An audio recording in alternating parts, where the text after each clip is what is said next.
சென்னை வடபழனியில் 20 கோடி ரூபாய் மதிப்புள்ள வைரங்கள் திருடப்பட்டதாக தகவல் வெளியாகி இருக்கிறது. அதை நாம் முக்கிய செய்தியாக பார்த்து கொண்டிருக்கிறோம்.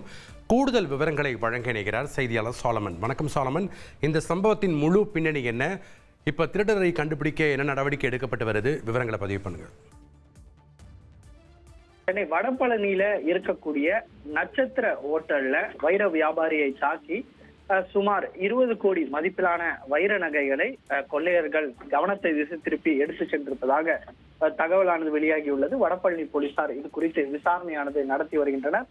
அண்ணா நகரை சேர்ந்த சந்திரசேகர் என்ற வைர வியாபாரியிடம்தான் இந்த வைர நகைகள் கொள்ளையடிக்கப்பட்டிருப்பதாக ஒரு தகவலானது தெரிவிக்கப்பட்டுள்ளது. குறிப்பாக இந்த அண்ணா நகரை சேர்ந்த சந்திரசேகர் என்பவர் சுமார் 20 கோடிக்கும் மதிப்பிலான வைர நகைகளை அவர் வைத்திருந்ததாக தெரிகிறது. அப்போது இடைத்தரகர் ஆரோக்கியராஜ் என்பவர் மூலமாக இந்த வைரங்களை விற்று தருமாறு சந்திரசேகர் கேட்டுள்ளார்.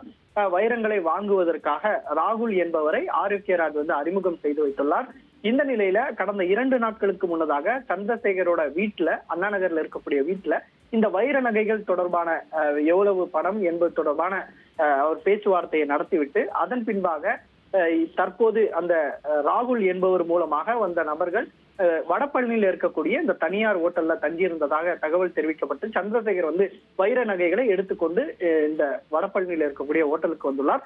அப்போது தான் அந்த திட்டமிட்டபடி அங்கு பதுங்கி இருந்த சுமார் 4 நபர்கள் இந்த வைர வியாபாரியான சந்திரசேகரை தாக்கி கட்டி போட்டு அதன் பின்பாக அவர் கையில் வைத்திருந்த இந்த வைர நகைகளை எடுத்துவிட்டு தப்பி சென்றிருப்பதாக தகவலானது தெரிவிக்கப்பட்டுள்ளது.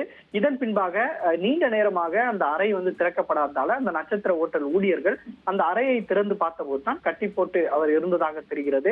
அப்போது உடனடியாக அவரை மீட்டவுடன் வடபழனி போலீசாருக்கு தகவல் தெரிவிக்கப்பட்டு இது தொடர்பான விசாரணை தான் இந்த தகவலானது தெரிவிக்கப்பட்டுள்ளது.